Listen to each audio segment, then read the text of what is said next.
Salut, bienvenue dans cette vidéo de présentation de la S10R Bâton 2 de chez Olight.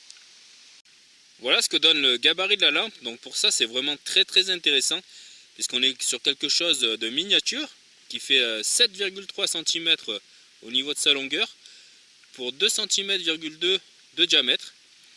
Et avec la pile à l'intérieur, on est sur une lampe qui pèse à peine 65 grammes. Voilà à quoi ressemble l'emballage.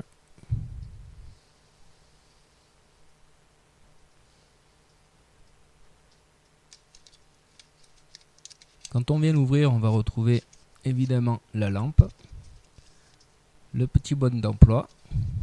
La lampe est maintenue par un aimant, on verra plus tard que c'est aimanté sous le dessous. Il y a également un petit câble USB, une petite dragonne et le petit support qui va nous permettre de charger. La pile fournie avec est une RCR 123A qui fait 3,7 volts et 650 mA.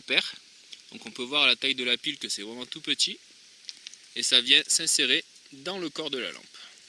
Toujours dans son esprit portable et légère, on va avoir la possibilité de venir placer une dragonne autour du poignet, une dragonne qui est fournie avec et qu'on va pouvoir régler à l'aide du bouton poussoir ici.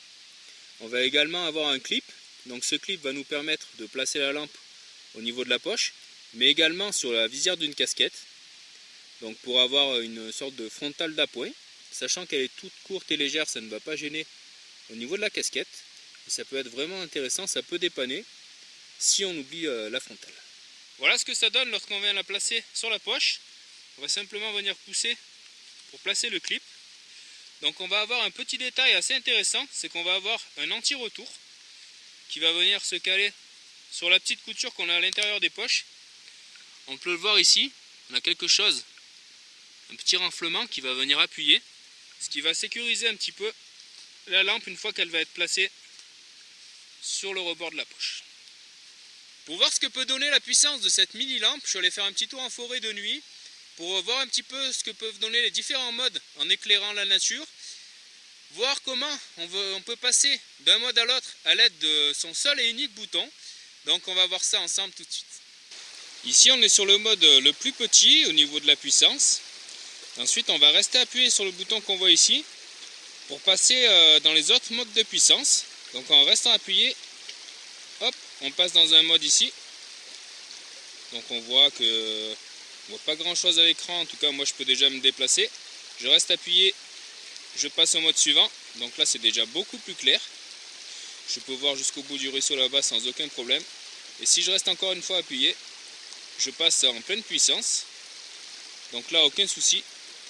Donc tout se fait à l'aide du même bouton. Si je reste de nouveau appuyé, je vais repasser au mode plus petit qu'on a vu au tout début.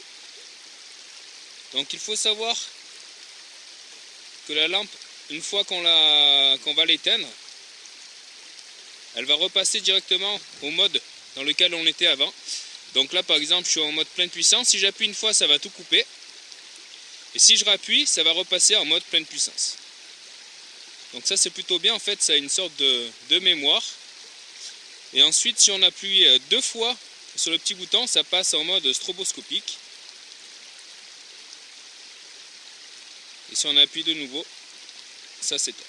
Une chose qui est assez intéressante pour nous qui faisons un petit peu des activités outdoor et qui n'avons pas forcément la possibilité de tout le temps recharger, ça va être d'économiser au maximum la batterie. Et pour ce faire, en fait, il y a quelque chose d'intéressant sur cette lampe, c'est qu'on va pouvoir avoir un mode verrouillé. Donc j'éteins la lampe, ensuite je maintiens 2 secondes le bouton.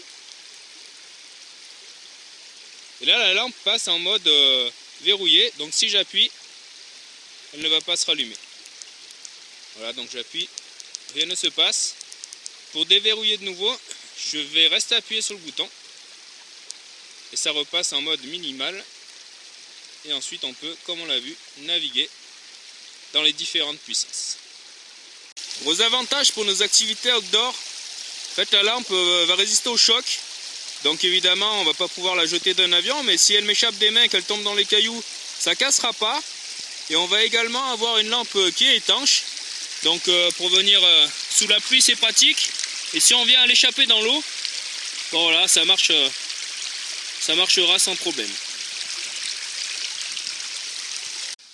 On va voir un petit peu ce que ça peut donner, une petite balade dans la forêt avec cette lampe en pleine puissance.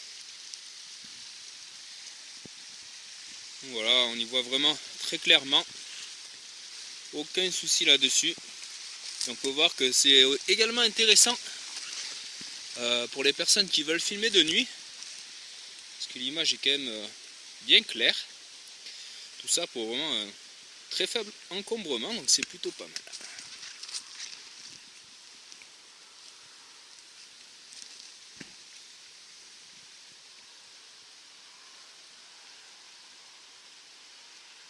Pour recharger la S10R, on va venir se servir du petit socle qui est fourni avec.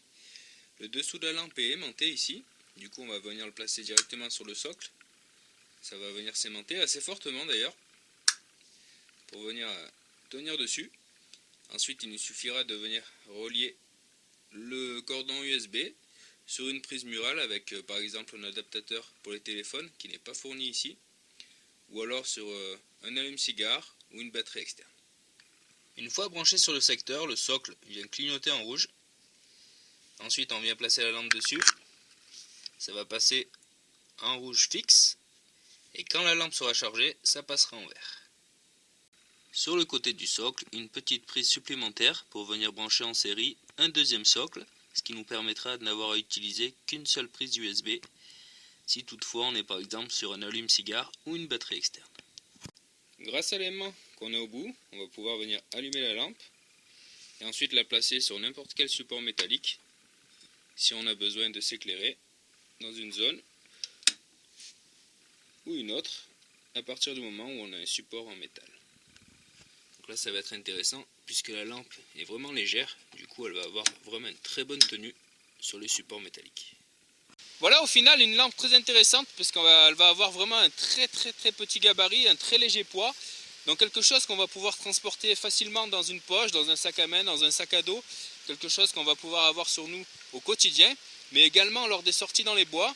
Comme on l'a vu, ça va permettre de vraiment bien s'éclairer suffisamment malgré le petit gabarit de la lampe. Et on va également pouvoir filmer les vidéos de sortie dans la forêt pendant la nuit en étant bien éclairé. En tout cas, j'espère que cette vidéo vous a plu. Merci et à bientôt.